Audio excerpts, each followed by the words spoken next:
ਦਰਸ਼ਕੋ break ਤੋਂ ਬਾਅਦ ਤੁਹਾਡਾ ਸਵਾਗਤ ਹੈ ਜੀ। ਡਾਕਟਰ ਸਾਹਿਬ, ਹੁਣ ਸਾਡੇ ਦਰਸ਼ਕਾਂ ਦਾ ਸਵਾਲ ਦਾ ਸਿਆਸੀ ਮੁੱਦਾ।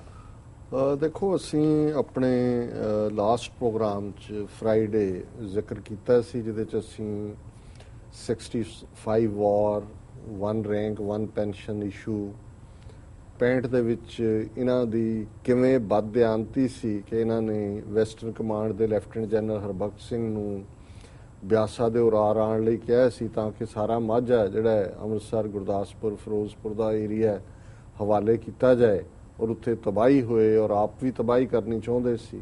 ਇਹਨਾਂ ਸਾਰੇ ਇਸ਼ੂਜ਼ ਦੇ ਉੱਤੇ ਜਿਹੜੀ ਸਾਡੀ ਗੱਲਬਾਤ ਸੀ, ਸਾਨੂੰ ਬਹੁਤ ਸਾਰੀਆਂ ਜਿਹੜੀਆਂ ਕਾਲਾਂ ਵੀ ਇਸ ਦੇ ਉੱਤੇ ਵੀਕਐਂਡ ਦੇ ਉੱਤੇ ਆਈਆਂ, ਕਿਉਂਕਿ ਇਹ ਪਰਸਪੈਕਟਿਵ ਨੂੰ ਬਹੁਤਿਆਂ ਨੇ ਨਹੀਂ ਸੀ ਦੇਖਿਆ ਹੋਇਆ ਜਾਂ ਸੁਣਿਆ ਹੋਇਆ ਕਿ ਇਸ ਵੇਲੇ ਈਵਨ 65 ਦੇ ਵਿੱਚ ਵੀ ਇਹਨਾਂ ਦੀ ਕੀ ਬਦਦਿਆਨਤੀ ਸੀ ਔਰ ਕਿਉਂ ਲੈਫਟੀਨੈਂਟ ਜਨਰਲ ਹਰਬਖਸ਼ ਸਿੰਘ ਨੂੰ ਜਿਹੜਾ ਉਹਨਾਂ ਨੇ ਫਿਰ ਜਨਰਲ ਨਹੀਂ ਬਣਾਇਆ, ਇਹਦੇ ਬਾਵਜੂਦ ਕਿ ਉਹ ਇੱਕ ਬਹੁਤ ਕਾਬਲ ਜਨਰਲ ਸੀ ਜੀ। ਹੁਣ ਜਿਹੜੀ ਖਬਰ ਅੱਜ ਅਸੀਂ ਚਰਚਾ ਦਾ ਵਿਸ਼ਾ ਬਣਾਇਆ ਅੱਜ ਦੀਆਂ ਇਹ ਮੇਨ ਨਿਊਜ਼ ਦੇ ਵਿੱਚ ਹੈ ਔਰ ਹੈਡਲਾਈਨ ਹੈ, Indira considered military strike on Pak's nuke sites, CIA document.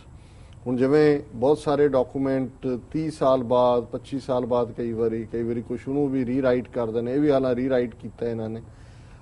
ਇਹ ਜਿਹੜਾ ਡਾਕੂਮੈਂਟ CIA ਅਮਰੀਕਾ ਦੀ ਜਿਹੜੀ ਮੇਨ ਖੁਫੀਆ ਏਜੰਸੀ ਹੈ, ਉਹਨਾਂ ਨੇ ਦਿੱਤਾ ਹੈ ਕਿ 1980-81 ਦੇ ਵਿੱਚ ਜਦੋਂ ਇੰਦਰਾ ਗਾਂਧੀ ਵਾਪਸ ਪਾਵਰ 'ਚ ਆਈ, ਇਹ ਉਹ ਪੀਰੀਅਡ ਹੈ ਕਿ ਐਮਰਜੈਂਸੀ ਤੋਂ ਬਾਅਦ ਤਾਂ ਇਲੈਕਸ਼ਨਾਂ ਹੋਈਆਂ, ਹਾਰ ਗਈ ਸੀ ਇੰਦਰਾ ਗਾਂਧੀ, ਮੁਰਾਰਜੀ ਦੇਸਾਈ ਪ੍ਰਾਈਮ ਮਿਨਿਸਟਰ ਬਣਿਆ ਸੀ, ਪਰ ਉਹ ਚੂੰ ਦਾ ਮਰੱਬਾ ਹੀ ਸੀ, ਆਪਸ 'ਚ ਨਹੀਂ ਚੱਲਿਆ ਕੰਮ ਔਰ ਦੁਬਾਰਾ ਇਲੈਕਸ਼ਨਾਂ ਹੋਈਆਂ, ਇੰਦਰਾ ਗਾਂਧੀ ਪਾਵਰ 'ਚ ਆਈ ਜੀ। ਔਰ ਇਸ ਪੀਰੀਅਡ 'ਚ 1980-81 'ਚ ਇੰਦਰਾ ਗਾਂਧੀ ਇਹ ਪਲਾਨ ਕਰ ਰਹੀ ਸੀ, CIA ਦੀ ਰਿਪੋਰਟ ਹੈ ਕਿ ਪਾਕਿਸਤਾਨ ਦੇ ਜਿਹੜੇ ਨਿਊਕਲੀਅਰ ਸਾਈਟ ਨੇ ਜਿੱਥੇ ਨਿਊਕਲੀਅਰ ਯੂਰੇਨੀਅਮ ਐਨਰਿਚਮੈਂਟ ਹੋ ਰਹੀ ਹੈ, ਉਹਨਾਂ ਨੂੰ ਸਟ੍ਰਾਈਕ ਕਰਕੇ ਡਿਸਟਰੋਏ ਕਰ ਦਿੱਤਾ ਜਾਏ। ਔਰ ਇਹ ਆਲਮੋਸਟ ਉਹੀ ਪੀਰੀਅਡ ਹੈ, ਉਸ ਤੋਂ ਕੁਛ ਅਰਸਾ ਪਹਿਲਾਂ ਹੀ ਸ਼ਾਇਦ ਜਾਂ ਉਸੇ ਦੌਰਾਨ ਹੀ ਇਹੋ ਜਿਹੀ ਕਾਰਵਾਈ ਜਿਹੜੀ ਹੈ ਇਜ਼ਰਾਈਲ ਨੇ ਇਰਾਕ ਦੇ ਉੱਤੇ ਕੀਤੀ ਸੀ, ਸਦਾਮ ਹੁਸੈਨ ਜਿਹਦੇ ਬਾਰੇ ਸੀ ਕਿ ਜੀ ਉਹ ਬਿਲਡ ਕਰ ਰਿਹਾ ਔਰ ਇਜ਼ਰਾਈਲ ਨੇ ਡਿਸਟਰੋਏ ਕੀਤਾ ਸੀ। ਔਰ ਇਹ ਬੜੀ ਸੀਰੀਅਸ ਰਿਪੋਰਟ ਹੈ ਔਰ ਇਹਦੇ 'ਚ ਦੋ ਗੱਲਾਂ ਜਿਹੜੀਆਂ ਮੈਂ ਇਸ ਤੋਂ ਪਹਿਲਾਂ ਕਿ ਇਸ ਨੂੰ ਮੈਂ ਵੇਰਵੇ ਨਾਲ ਦੇਖਾਂ, ਕੱਲ੍ਹ ਹੀ ਮੇਰੀ ਜਲੰਧਰ ਕਿਸੇ ਇਨਸਾਈਡਰ ਨਾਲ ਗੱਲ ਹੋ ਰਹੀ ਸੀ ਜਿਹੜੇ ਸਾਰੇ 80ਵੇਂ 90ਵੇਂ ਦੇ ਦੌਰ 'ਚ ਬਹੁਤ ਕੁਝ ਜਾਣਦੇ ਨੇ। ਹੁਣ ਬਹੁਤ ਸਾਰੇ ਸਿੱਖ ਆਫੀਸਰ ਜਿਹੜੇ ਵਿਦਨ ਗਵਰਨਮੈਂਟ ਸਰਵਿਸਿਜ਼ ਜਿਨ੍ਹਾਂ ਨੇ ਸਰਵ ਕੀਤਾ ਹੈ, ਭਾਵੇਂ ਗਜ਼ਟਡ ਆਫੀਸਰ ਸਨ, ਕਿਤੇ ਨਾ ਕਿਤੇ ਉਹ ਜਦੋਂ ਨਿਕਲਦੇ ਨੇ ਹੁਣ ਬਾਹਰ ਉਹਨਾਂ 'ਚ ਕੋਈ ਨਾ ਕੋਈ ਗੱਲ ਬਾਹਰ ਆਉਂਦੀ ਹੈ। ਸੋ ਉਹਨਾਂ ਨੇ ਗੱਲ ਕੈਜੂਅਲੀ ਗੱਲ ਕੀਤੀ, ਹਾਲਾਂਕਿ ਗੱਲ ਕਿਸੇ ਹੋਰ ਕੰਟੈਕਸਟ ਚੱਲ ਰਹੀ ਸੀ ਕਿ ਜਦੋਂ ਇੰਦਰਾ ਗਾਂਧੀ ਨੇ 1980-81 ਦੇ ਵਿੱਚ ਦੁਬਾਰਾ ਪਾਵਰ ਲਈ, ਉਹਨਾਂ ਨੇ ਕਿਹਾ ਕਿ ਜੀ ਪਹਿਲਾਂ ਜੋ ਅੱਜ ਸਿੱਖਾਂ ਨਾਲ ਹੋਇਆ ਜੂਨ 84, ਨਵੰਬਰ 84, ਇਹ ਮੁਸਲਮਾਨਾਂ ਨਾਲ ਕਰਨ ਦੀ ਲਾਈਨ ਸੀ ਜੀ। ਔਰ ਫਿਰ ਕਹਿੰਦੇ ਵੀ ਉਹਨਾਂ ਨੇ ਜਦੋਂ ਹਿਸਾਬ ਕਿਤਾਬ ਜਿਹਾ ਲਾਇਆ ਕਿ ਵੀ ਜੇ ਮੁਸਲਮਾਨਾਂ ਦੇ ਉੱਤੇ ਹੁੰਦਾ ਹੈ, ਇੱਕ ਤਾਂ ਇੰਡੀਆ ਦੀ ਆਇਲ ਡਿਪੈਂਡੈਂਸੀ ਵੀ ਉਹਨਾਂ ਦੇ 55 ਦੇਸ਼ ਨੇ, ਆਇਲ ਇੰਡੀਆ ਦਾ ਜਿਹੜਾ ਉਹ 65-70% ਉਹਨਾਂ ਨੂੰ ਲਿਆਣਾ ਪੈਂਦਾ, ਇੰਪੋਰਟ ਕਰਦੇ ਨੇ। ਔਰ ਉਹਨਾਂ ਨੇ ਕਿਹਾ ਕਿ ਵੀ ਇਹਦਾ ਨੁਕਸਾਨ ਜ਼ਿਆਦਾ ਹੋਏਗਾ, ਭਾਵੇਂ ਵਿਖੇਗਾ ਜਿਹੜਾ ਜਿਵੇਂ ਹੁਣ ਉਹੀ ਹਥਿਆਰ ਮੁੜ ਕੇ ਮੋਦੀ ਨੇ ਇਸਤੇਮਾਲ ਕੀਤਾ 2002 'ਚ ਮੁਸਲਮਾਨਾਂ ਦੇ ਖਿਲਾਫ, ਔਰ ਉਹਦੇ 'ਚੋਂ ਹੀ ਪਾਵਰ 'ਚ ਆਏ ਨੇ ਔਰ ਅਜੇ ਵੀ ਉਹੀ ਚਲਾ ਰਹੇ ਨੇ ਜੀ। ਔਰ ਉਹਨਾਂ ਨੇ ਕਿਹਾ ਵੀ ਫਿਰ ਉਹਨਾਂ ਨੇ ਜਦੋਂ ਉਹਨਾਂ ਦਾ ਜਿਹੜੀ RN ਕੌ ਉਹਨਾਂ ਦਾ ਰॉ ਦਾ ਚੀਫ ਸੀ, ਇੰਦਰਾ ਗਾਂਧੀ ਦਾ ਬੜਾ ਨੇੜਵ ਜਿਹੜਾ ਉਹਨਾਂ ਦੀ ਖੁਫੀਆ ਏਜੰਸੀ ਦਾ, ਪਲੱਸ ਦੂਜੇ, ਉਹਨਾਂ ਨੇ ਫਿਰ ਜ਼ੀਰੋ ਡਾਊਨ ਸਿੱਖਾਂ ਦੇ ਉੱਤੇ ਕੀਤਾ। ਉਹਨਾਂ ਨੇ ਕਿਹਾ ਵੀ ਇਹਨਾਂ ਦਾ ਕੋਈ ਵਾਲੀ ਵਾਰਸ ਤਾਂ ਹੈ ਨਹੀਂ, ਇਹ ਸ਼ਬਦ ਉਹਨਾਂ ਨੇ ਵਰਤੇ। ਉਹਨਾਂ ਨੇ ਕਿਹਾ ਜੀ ਇਹਨਾਂ ਦਾ ਕੋਈ ਵਾਲੀ ਵਾਰਸ ਤਾਂ ਹੈ ਨਹੀਂ, ਕਿਸੇ ਨੇ ਰੌਲਾ ਪਾਉਣਾ ਨਹੀਂ। ਇੰਦਰਾ ਗਾਂਧੀ ਵੈਸੇ ਵੀ ਖਫਾ ਸੀ ਕਿ ਐਮਰਜੈਂਸੀ ਦੇ ਖਿਲਾਫ ਇਹਨਾਂ ਨੇ ਮੋਰਚਾ ਲਾਇਆ, ਹਰ ਚੌਥੇ ਦਿਨ ਮੋਰਚਾ ਲਾ ਦਿੰਦੇ ਨੇ ਔਰ ਇਹਨਾਂ ਦੀ ਟੈਂ ਤੋੜੋ। ਉਹਨਾਂ ਨੇ ਕਿਹਾ ਜੀ ਇਹੀ ਇੱਕ ਤਰੀਕਾ ਹੈ ਕਿ ਇਹਨਾਂ ਦੀ ਟੈਂ ਟੁੱਟੇਗੀ। ਸੈਕੰਡਲੀ, ਇਸ ਬਹਾਨੇ ਦੇ ਨਾਲ ਤੁਸੀਂ ਜਿਹੜਾ ਦੇਸ਼ ਦੀ ਏਕਤਾ ਅਖੰਡਤਾ ਦੀ ਲਾਈਨ ਨੂੰ ਜਿਹੜਾ ਉਹ ਅੱਗੇ ਤੋਰ ਸਕੋਗੇ ਜੀ। ਹੁਣ ਉਹਨਾਂ ਹਾਲਾਤਾਂ ਦੇ ਵਿੱਚ ਇਹ ਸਾਰਾ ਪਾਰਟ ਕਿਵੇਂ, ਔਰ ਮੈਨੂੰ ਲੱਗਦਾ ਹੈ ਕਿ ਵੀ ਜਦੋਂ ਉਹ ਇਸ ਪਾਰਟ ਨੂੰ ਦੇਖ ਰਹੇ ਹੋਣਗੇ ਕਿ ਮੁਸਲਮਾਨਾਂ ਨੂੰ ਕਿਵੇਂ ਟਾਰਗੇਟ ਕੀਤਾ ਜਾ ਸਕਦਾ ਹੈ। ਹੁਣ 1971 ਦੇ ਵਿੱਚ ਫੌਜੀ ਤਾਕਤ ਦੇ ਨਾਲ ਬੰਗਲਾਦੇਸ਼ ਬਣਾ ਦੇਣਾ, ਇਹ ਇੰਦਰਾ ਗਾਂਧੀ ਦੀ ਬਹੁਤ ਵੱਡੀ, ਉਦੋਂ ਵੀ ਇੰਦਰਾ ਗਾਂਧੀ ਫੇਲ ਹੋ ਰਹੀ ਸੀ ਬਾਕੀ ਫਰੰਟਸ ਤੋਂ, ਅਜੇ ਐਕਸੈਪਟੇਬਿਲਿਟੀ ਨਹੀਂ ਸੀ। ਔਰ ਉਹਦੇ ਨਾਲ ਈਵਨ ਵਾਜਪਾਈ ਵਰਗਾ ਬੰਦਾ ਜਿਹੜਾ ਕਿ ਜਨਸੰਘ ਦੇ ਵਿੱਚ ਸੀ ਉਸ ਵੇਲੇ, ਉਹਨੇ ਵੀ ਉਹਨੂੰ ਦੁਰਗਾ ਮਾਤਾ ਦਾ ਅਵਤਾਰ ਬਣਾ ਦਿੱਤਾ ਸੀ। ਸੋ ਹੁਣ ਔਰ ਉਸ ਤੋਂ ਬਾਅਦ ਜਦੋਂ ਚੋਣਾਂ ਹੋਈਆਂ ਉਹਨੇ ਕਲੀਨ ਸਵੀਪ ਕੀਤਾ ਇੰਦਰਾ ਗਾਂधी ਨੇ। ਉਹਨੇ ਕਿਹਾ ਜੀ ਔਰ इंदिरा गांधी ने कहा जी 1000 साल की गुलामी का बदला ले लिया गया। ये ਉਹਦੇ ਸ਼ਬਦ ਨੇ ਜਿਹੜੀ ਆਪਣੇ ਆਪ ਨੂੰ ਸੈਕੂਲਰ ਔਰ ਨਾਨ ਪ੍ਰੈਕਟਿਸਿੰਗ ਹਿੰਦੂ ਸੀ, ਪਾਰਸੀ ਨਾਲ ਵਿਆਹੀ ਹੋਈ ਸੀ। ਸੋ ਉਹੀ 71 ਵਾਲਾ ਜਾਂ ਉਹਨਾਂ ਨੇ ਕੈਲਕੂਲੇਟ ਕੀਤਾ ਹੋਏਗਾ ਕਿ ਜੇ 81 ਦੇ ਵਿੱਚ ਜਦੋਂ ਦੁਬਾਰਾ ਪਾਵਰ ਚ ਆਈ ਔਰ ਉਹਦੇ ਚ ਜਿਹੜੀ CIA ਰਿਪੋਰਟ ਚ ਉਹਨਾਂ ਨੇ ਕਿਹਾ ਕਿ ਪਾਕਿਸਤਾਨ ਦਾ ਕਿਉਂਕਿ 1979 ਚ ਜਿਹੜਾ ਉਹ ਅਫਗਾਨਿਸਤਾਨ ਚ ਸੋਵੀਅਤਸ ਆ ਗਏ, 80ਵਿਆਂ ਦੀ ਬਿਗਨਿੰਗ ਦੇ ਵਿੱਚ ਅਮਰੀਕਾ ਨੇ ਪਾਕਿਸਤਾਨ ਦੇ ਵਿੱਚ ਆਪਣਾ ਅੱਡਾ ਗੱਡਾ ਲਾ ਲਿਆ ਔਰ ਪਾਕਿਸਤਾਨ ਦੀ ਮਦਦ ਕਰਨੀ ਸ਼ੁਰੂ ਕਰ ਦਿੱਤੀ। ਉਹ ਮੁਜਾਹਿਦੀਨ ਜਿਹਨਾਂ ਨੂੰ ਹੋਲੀ ਵਾਰੀਅਰਸ ਕਹਿੰਦੇ ਨੇ, ਸਾਰੀ ਟ੍ਰੇਨਿੰਗ ਉੱਥੋਂ ਸ਼ੁਰੂ ਹੋਈ। 12-14 ਬਿਲੀਅਨ ਡਾਲਰ ਪੰਪ ਹੋਣਾ ਸ਼ੁਰੂ ਹੋਏ। ਵੱਖਰੀ ਗੱਲ ਹੈ ਕਿ ਪਾਕਿਸਤਾਨ ਦਾ ਕੀ ਹਾਲ ਕਰ ਦਿੱਤਾ ਇਸ ਕਿਸਮ ਦੀ ਜਿਹੜੀ ਇਹ ਲੜਾਈ ਸੀ ਉਸ ਨੇ। ਲੇਕਿਨ ਇੱਕ ਗੱਲ ਜ਼ਾਹਰ ਹੈ ਕਿ ਅਮਰੀਕਾ ਉਸ ਵੇਲੇ ਪਾਕਿਸਤਾਨ ਦੇ ਬਹੁਤ ਨੇੜੇ ਚਲਾ ਗਿਆ ਸੀ ਔਰ ਇਹ ਉਹੀ ਦਿਨ ਸੀ ਕਿ ਜਦੋਂ ਅਮਰੀਕਾ ਆਪਣੇ ਜਿਹੜੇ ਉਹਨਾਂ ਦੇ ਬੜੇ ਐਡਵਾਂਸਡ F-16 ਜਹਾਜ਼ ਸੀ ਉਹ ਪਾਕਿਸਤਾਨ ਨੂੰ ਦੇ ਰਿਹਾ ਸੀ। ਹੁਣ ਇੱਕ ਪਾਸੇ ਜ਼ਿਆਉਲ ਹੱਕ ਨੇ ਉਸ ਪੀਰੀਅਡ ਦੇ ਵਿੱਚ ਕੁਆਇਟਲੀ ਔਰ ਇਹ ਨਿਊਕਲੀਅਰ ਪ੍ਰੋਗਰਾਮ ਤਾਂ ਜ਼ੁਲਫਕਾਰ ਅਲੀ ਭੁੱਟੋ ਨੇ ਸ਼ੁਰੂ ਕੀਤਾ ਔਰ 71 ਤੋਂ ਬਾਅਦ ਉਹਨੇ ਦੇਖ ਲਿਆ ਕਿ ਵੀ ਮਿਲੀਟੈਰਲੀ ਰਵਾਇਤੀ ਹਥਿਆਰਾਂ ਨਾਲ ਭਾਰਤ ਨਾਲ ਮੁਕਾਬਲਾ ਨਹੀਂ ਕੀਤਾ ਜਾ ਸਕਦਾ। 71 ਚ ਬੰਗਲਾਦੇਸ਼ ਬਣਾਉਣ ਤੋਂ ਬਾਅਦ ਫਿਰ ਜਿਹੜਾ 72 ਦੇ ਵਿੱਚ ਸ਼ਿਮਲਾ ਐਗਰੀਮੈਂਟ ਦੇ ਥੱਲੇ ਉਹਨਾਂ ਨੂੰ ਜਿਹੜੀ ਹੈ ਹਿਊਮਿਲੇਸ਼ਨ ਸਹਿਣੀ ਪਈ ਔਰ 74 ਦੇ ਵਿੱਚ ਇੰਡੀਆ ਨੇ ਆਪਣਾ ਪਹਿਲਾ ਐਟਮ ਧਮਾਕਾ ਜਿਹੜਾ ਉਹ ਕਰ ਦਿੱਤਾ। ਸੋ ਜਦੋਂ ਫੋਰਨ ਮਿਨਿਸਟਰ ਤੋਂ ਫਿਰ ਭੁੱਟੋ ਇੰਡੀਪੈਂਡੈਂਟਲੀ 71 ਤੋਂ ਬਾਅਦ ਯਹੀਆ ਖਾਨ ਤੋਂ ਬਾਅਦ ਉਹਨੇ ਪਾਵਰ ਲਈ ਤਾਂ ਸਾਰੇ ਆਪਣੇ ਜਿਹੜੇ ਹਮਾਇਤੀ ਮੁਸਲਮਾਨ ਦੇਸ਼ ਸੀ ਉਹਨਾਂ ਦੇ ਕੋਲ ਗਿਆ। ਉਹਨਾਂ ਨੇ ਕਿਹਾ ਜੀ ਹੁਣ ਇਹ ਨਿਊਕਲੀਅਰ ਦਾ ਆ ਗਿਆ, ਮਦਦ ਕਰੋ। ਔਰ ਉਹ ਇੱਕ ਵੱਖਰੀ ਕਹਾਣੀ ਹੈ ਕਿ ਉਹਨੇ ਕਿਵੇਂ ਉਹ ਨਿਊਕਲੀਅਰ ਬੰਬ ਦੇ ਲਈ ਮਦਦ ਲਈ ਕਿਵੇਂ ਸਾਇੰਟਿਸਟ ਨੂੰ ਮੋਟੀਵੇਟ ਕੀਤਾ ਹੈ। ਔਰ ਇਹ ਜਿਹੜਾ ਨਿਊਕਲੀਅਰ ਪ੍ਰੋਗਰਾਮ ਹੈ ਪਾਕਿਸਤਾਨ ਦਾ ਇਹ 70s ਦੇ ਵਿੱਚ ਜਿਹੜਾ ਹੈ ਇਹ ਸ਼ੁਰੂ ਹੋ ਗਿਆ। ਸੋ 80ਵਿਆਂ ਤੱਕ ਪਹੁੰਚਦੇ ਆ ਜਿਸ ਹਵਾਲੇ ਨਾਲ ਇਸ ਰਿਪੋਰਟ ਦਾ ਜ਼ਿਕਰ ਹੋਇਆ ਹੈ ਜਾਂ ਹੋ ਰਿਹਾ CIA ਦਾ।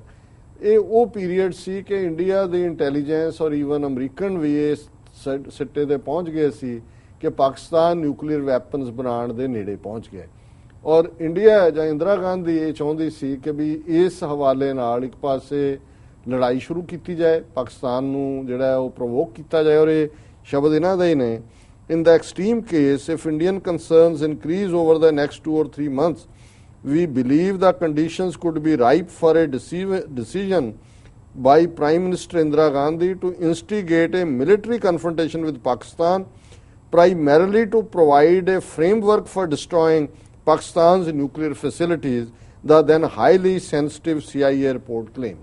ਉਹਨਾਂ ਨੇ ਕਿਹਾ ਜੀ ਇਹ ਲੜਾਈ ਸ਼ੁਰੂ ਕਰਨਗੇ, ਲੜਾਈ ਦੇ ਬਹਾਨੇ ਜਿਹੜਾ ਉਹ ਪਾਕਿਸਤਾਨ ਦੀਆਂ ਨਿਊਕਲੀਅਰ ਫੈਸਿਲਿਟੀਜ਼ ਜਿਹੜੀਆਂ ਨੇ ਉਹ ਡਿਸਟਰੋਏ ਕਰ ਦੇਣਗੇ। ਫਿਰ ਇਹ ਲੰਬੀ ਚੌੜੀ ਹੈ ਗੱਲ ਕਿ ਵੀ ਉਹਨਾਂ ਨੇ according to report Pakistan was in an advanced stage of producing plutonium and highly enriched uranium for use in nuclear weapons. Gandhi evidently responded to the threat by authorizing Indian nuclear test preparation. ਹੁਣ ਇੱਕ ਪਾਸੇ ਇਹ plan ਸੀ, ਦੂਜੇ ਪਾਸੇ ਸੀ ਕਿ ਆਪਣਾ nuclear, ਕਿਉਂਕਿ ਜਦੋਂ 1974 ਚ ਕੀਤਾ ਉਦੋਂ ਇਹਨਾਂ ਨੇ ਇੰਡੀਆ ਨੇ ਕਿਹਾ ਜੀ ਅਸੀਂ ਤਾਂ ਪੀਸਫੁਲ ਪਰਪਸਸ ਲਈ ਹੈ, ਅਸੀਂ ਬੰਬ ਨਹੀਂ ਬਣਾ ਰਹੇ।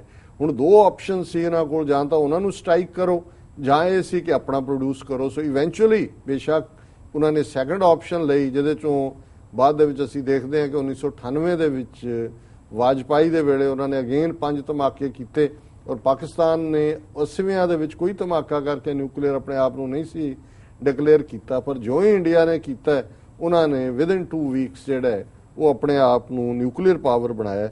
ਪਰ ਇਸ ਸਾਰੇ ਚੋਂ ਇਹ ਗੱਲ ਬੜੀ ਸਪਸ਼ਟਤਾ ਦੇ ਨਾਲ ਨਿਕਲਦੀ ਹੈ ਕਿ ਕਿਸ ਕਦਰ ਜੇ ਇੰਦਰਾ ਗਾਂਧੀ ਨੂੰ, ਜਿਹਨੂੰ ਕਿ ਦੁਰਗਾ ਮਾਂ ਤੇ ਕੀ ਕੁਝ ਬਣਾਇਆ ਹੋਇਆ, ਕਿਸ ਹੱਦ ਤੱਕ ਜਾਣ ਨੂੰ ਤਿਆਰ ਸੀ ਕਿ ਜੇ ਪਾਕਿਸਤਾਨ ਦੇ ਉੱਤੇ ਉਹਨਾਂ ਕੋਲ ਆਲਰੇਡੀ ਨਿਊਕਲੀਅਰ ਇਹਨਾਂ ਦੇ ਕਹਿਣ ਮੁਤਾਬਕ ਜਾਂ CIA ਦੇ ਮੁਤਾਬਕ ਉਹਦੇ ਕੋਲ 80ਵਿਆਂ 'ਚ ਸੀ, ਇਹ ਸਟ੍ਰਾਈਕ ਕਰਦੇ, ਨਿਊਕਲੀਅਰ ਰੇਡੀਏਸ਼ਨ ਕਿੱਧਰ ਨੂੰ ਜਾਂਦੀ, ਕਿੱਧਰ ਤਬਾਹੀ ਹੁੰਦੀ। ਸੋ ਜ਼ਾਹਰ ਹੈ ਕਿ ਇਹ 12th ਆਵਰ ਤੇ ਇਹ ਪਲਾਨ ਬਦਲ ਕੇ ਅਦਰਵਾਈਜ਼ ਹੋਈ। ਪਰ ਸਿਚੁਏਸ਼ਨ ਇਹ ਹੈ ਕਿ ਇਸ ਲੈਵਲ ਤੱਕ ਇਹਨਾਂ ਦੇ ਅੰਦਰ ਭੂਤਰਾਪਨ ਸੀ। ਔਰ ਮੈਂ ਇਸ ਸੈਗਮੈਂਟ ਨੂੰ ਕਲੋਜ਼ ਕਰਨ ਤੋਂ ਪਹਿਲਾਂ ਸਾਹਿਰ ਲੁਧਿਆਣਵੀ ਜੀ ਜਿਹੜੇ ਬੜੇ ਪਪੂਲਰ ਸਾਊਥ ਏਸ਼ੀਅਨ ਉਸ ਦੌਰ 'ਚ ਉਰਦੂ ਦੇ ਸ਼ਾਇਰ ਹੋਏ ਨੇ, ਉਹਨਾਂ ਦੀ ਇੱਕ ਕੁਦਰਤੀ ਕਪਲੇਟ ਅੱਜ ਮੇਰੀਆਂ ਅੱਖਾਂ ਅੱਗੋਂ ਗੁਜ਼ਰਿਆ ਕਿ ਇੱਕ ਪਾਸੇ ਇਹ ਨਿਊਕਲੀਅਰ ਦੀ ਗੱਲ ਇੰਡੀਆ ਹੋਏ ਪਾਕਿਸਤਾਨ ਹੋਏ ਜਾਂ ਟਕਰਾਅ ਦੀ ਗੱਲ ਤੇ ਇੱਕ ਆਜ਼ਾਦਾਨਾ ਸ਼ਾਇਰ ਕਿਵੇਂ ਦੇਖਦਾ ਹੈ ਕਿ ਕੀ ਹੋਏਗਾ ਜੇ ਕੋਈ ਇਸ ਕਿਸਮ ਦੀ ਸਿਚੁਏਸ਼ਨ ਕਦੇ ਡਿਵੈਲਪ ਹੁੰਦੀ ਹੈ। ਤੇ ਉਹ ਕਹਿੰਦੇ ਨੇ टैंक आगे बढ़े या पीछे हटें, कोख धरती की बांझ होती है। टैंक आगे बढ़े या पीछे हटें, कोख धरती की बांझ होती है।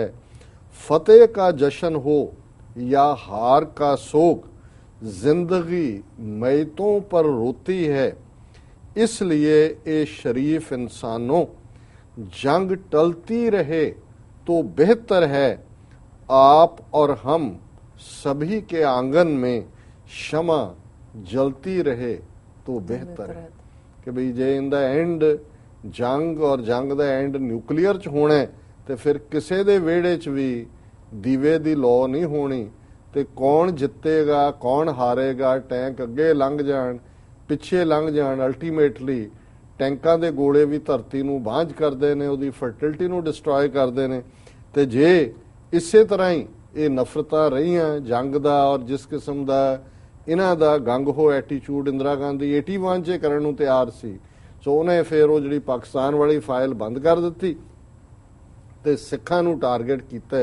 ते 81 तो जून 84 तक फिर ये एक वक्री कहानी है कि किवें उन्होंने दे कंट्राइव्ड ए सिचुएशन, एक सिचुएशन उन्होंने क्रिएट की जिहदे च उन्होंने सारी सिख कौम नूं, साडे अकाल तखत नूं, सन जरनैल सिंह पिंडां वालियां नूं एक लाइन दे विच जिहड़ा सिंगल शॉट दे नाल जून 84 टोटल वॉर सिखां दे उत्ते थोपी। और उस फिर सिला जिहड़ा उहदे मुंडे राजीव गांधी ने 3/4 मैजोरिटी पार्लीमेंट दे विच लैके उस सिले नूं चुगिया।